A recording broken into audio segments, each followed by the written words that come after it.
Hi, everyone. 2 years ago, my life changed forever. My wife, Kelsey, and I welcomed our daughter, Leela, into the world. Now, becoming a parent is an amazing, amazing experience. Your whole world changes overnight, and all of your priorities change immediately, so fast that it makes it really difficult to process sometimes. Now, you also have to learn a tremendous amount about being a parent, like, for example, how to dress your child. This was new to me. This is an actual outfit. I thought this was a good idea. And even Leela knows that it's not a good idea. So there was so much to learn and so much craziness all at once. And to add to the craziness, Kelsey and I both work from home. We're entrepreneurs. We run our own businesses. So Kelsey is develops courses online for yoga teachers. I'm an author. And so I'm working from home. Kelsey's working from home. We have an infant, and we're trying to make sure that everything gets done that needs done. And life is really, really, really busy.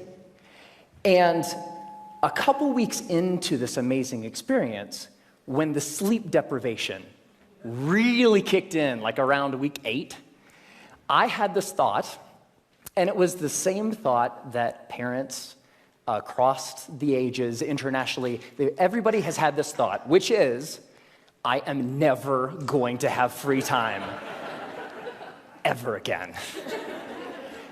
And somebody said it's true. Yeah, it's not exactly true, but it feels really, really true in that moment.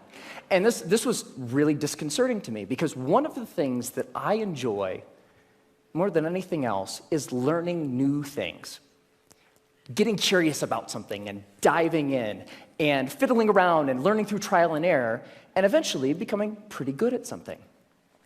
And without this free time, I didn't know how I was ever going to do that ever again.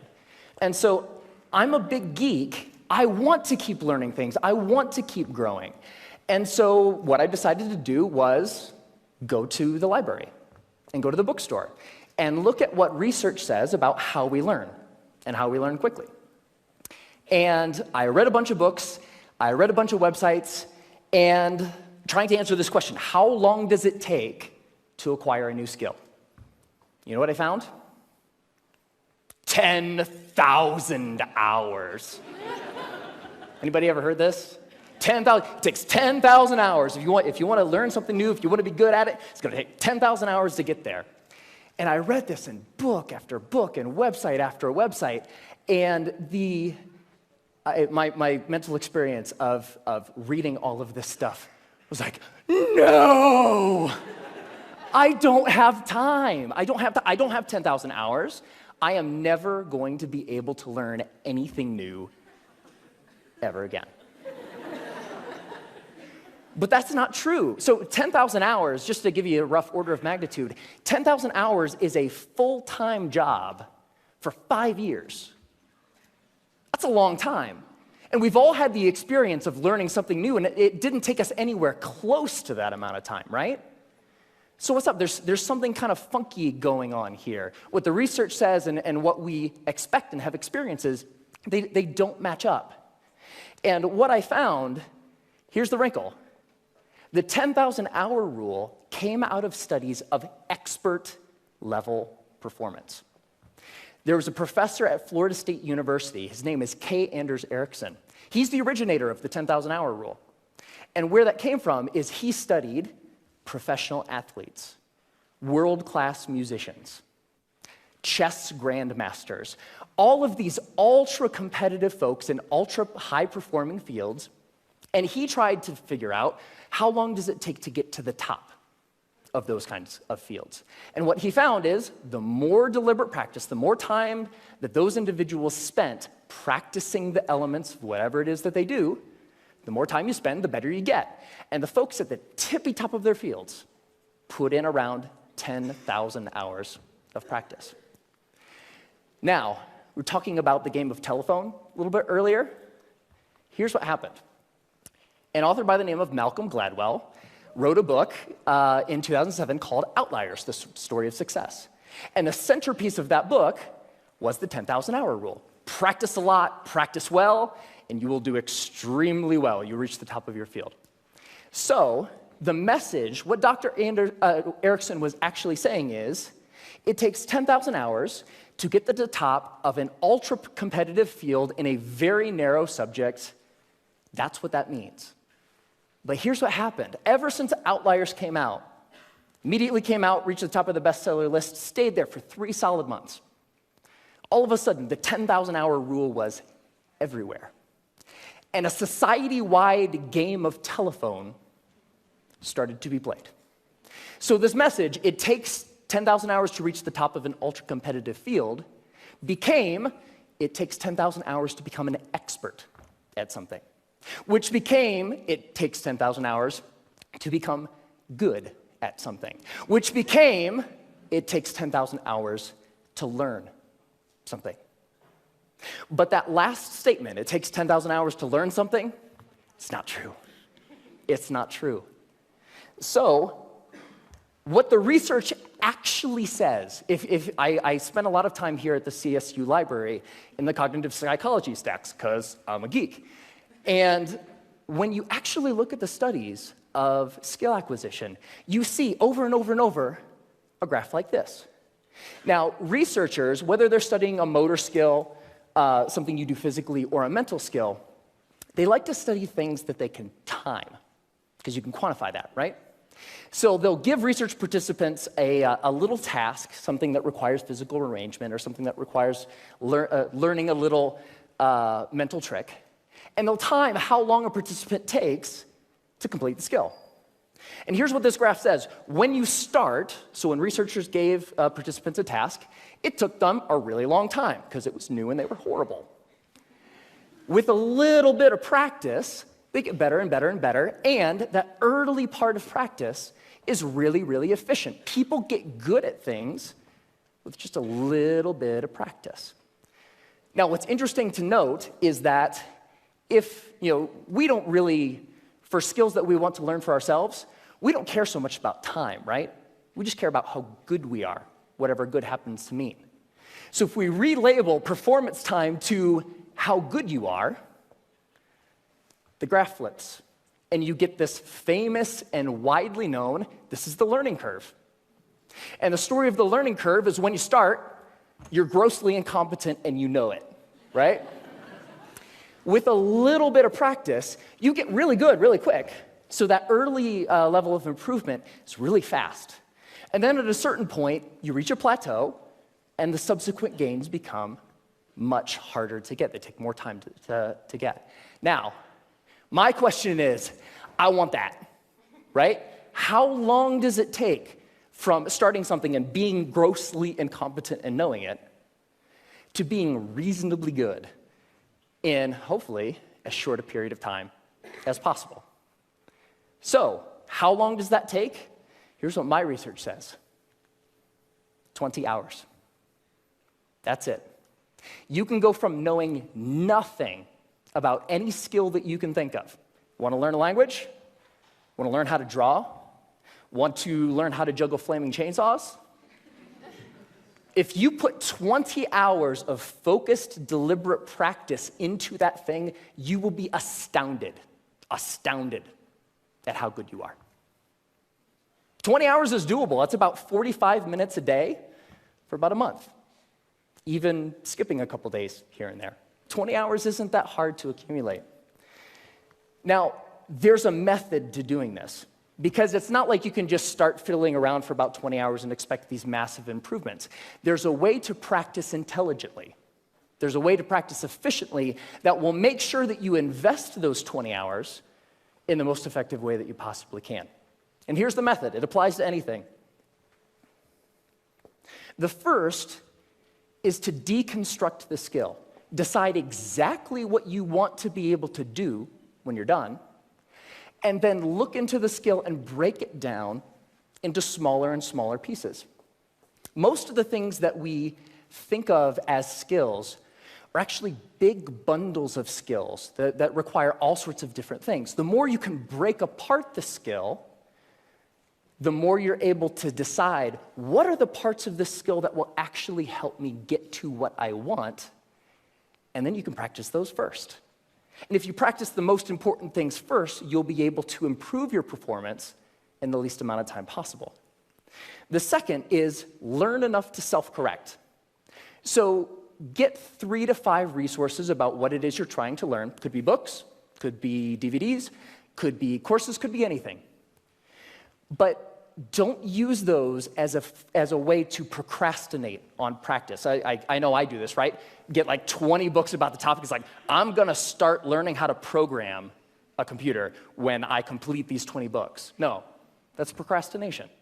What you want to do is learn just enough that you can actually practice and self-correct or self-edit as you practice. So the learning becomes a way of getting better at noticing when you're making a mistake and then doing something a little different. The third is to remove barriers to practice. Distractions, television, internet, all of these things that get in the way of you actually sitting down and doing the work. And the more you're able to use just a little bit of willpower to remove the distractions that are keeping you from practicing, the more likely you are to actually sit down and practice, right? And the fourth is to practice for at least 20 hours. Now, most skills have what I call a frustration barrier. You know, the grossly incompetent knowing it part. That's really, really frustrating. We don't like to feel stupid. And feeling stupid is a barrier to us actually sitting down and doing the work. So by pre-committing to practicing whatever it is that you want to do for at least 20 hours, you will be able to overcome that initial frustration barrier and stick with the practice long enough to actually reap the rewards. All right? That's it. It's not rocket science. 4 very simple steps that you can use to learn anything. Now, this is easy to talk about in theory, but it's more fun to talk about in practice. So one of the things that I've wanted to learn how to do for a long time is play the ukulele. Has anybody seen Jake Shimabukuro's TED Talk where he plays the ukulele and makes it sound like he's like an ukulele god? It's amazing. It's like I saw that. It's like, that is so cool. It's such a neat instrument. I would really like to learn how to play. And so I decided that to test this theory, I wanted to put 20 hours into practicing the ukulele and see where we got. And so the first thing about playing the ukulele is in order to practice, you have to have one, right? So I got an ukulele, and my lovely assistant. Thank you, sir. I think I need the cord here. It's not just an ukulele, it's an electric ukulele. Yeah. So the first couple hours are just like the first couple hours of anything. You have to get the tools that you're using to practice. You have to make sure that they're available. My ukulele didn't come with strings attached. I had to figure out how to put those on. Like, that's kind of important, right? And learning how to tune and learning how to make sure that all of the things that need to be done in order to start practicing get done, right? Now, one of the things when I was ready to actually start practicing was I looked in online databases and songbooks for how to play songs. And they say, okay, ukuleles, you can play more than one string at a time, so you can play chords. That's cool. You're accompanying yourself. Yay, you. And when I started looking at songs, I had an ukulele chord book that had like hundreds of chords. I was like looking at this thing, like, whoa, that's intimidating. But when you look at the actual songs, you see the same chords over and over, right? As it turns out, playing the ukulele is kind of like doing anything. There's a very small set of things that are really important and techniques that you'll use all the time. And so in most songs, you'll use 4, maybe 5 chords, and that's it. That's the song. You don't have to know the hundreds as long as you know the 4 or the 5. So while I was doing my research, I found a wonderful little medley of pop songs by a band called Axis of Awesome. And somebody knows it. And what Axis of Awesome says is that you can learn, or you can play pretty much any pop song of the past 5 decades if you know 4 chords. And those chords are G, D, E minor, C. 4 chords, pump out every pop song ever, right? So I thought, this is cool. I would like to play every pop song ever. So that was the first song I decided to learn, and I would like to actually share it with you. Ready? All right.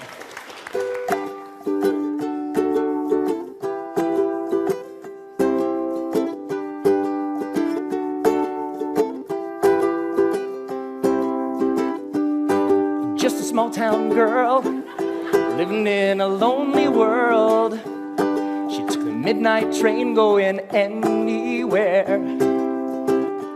I heard that you settled down, that you found a girl, that you're married now. Every night in my dreams I see you, I feel you. That is how I know we'll go on. I won't hesitate no more, it cannot wait, I'm yours. 'Cause you are amazing, we did amazing things. If I could, then I would. I'd go wherever you will. And can you feel the love tonight? Can you live with or without you? When I find myself in times of trouble, Mother Mary comes to me. Sometimes I feel like I don't have a partner. No woman, no cry, I'm Mama, the surely is a dream. I come from London under. Once a jolly swag man camped by a billabong. Hey, I just met you, and this is crazy, but here's my number, so call me. Hey, sexy lady, whoop, whoop, whoop, whoop, whoop 'em Gangnam Style. Time to say goodbye. Closing time. Every new beginning comes from some other beginning's end.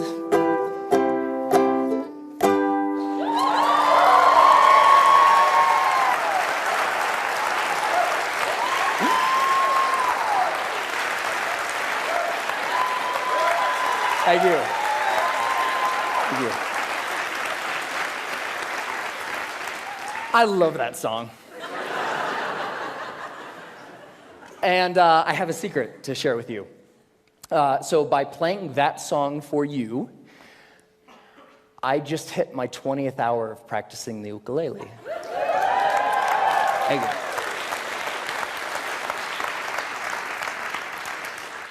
And so it's amazing, pretty much anything that you can think of. What do you want to do? The major barrier to learning something new is not intellectual.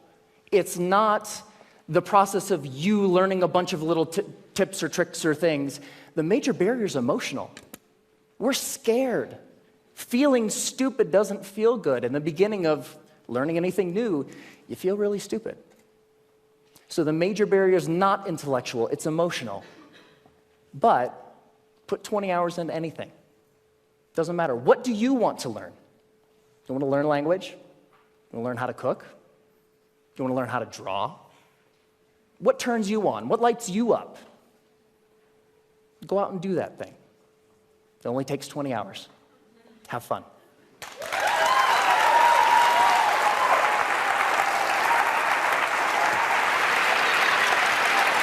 Great job.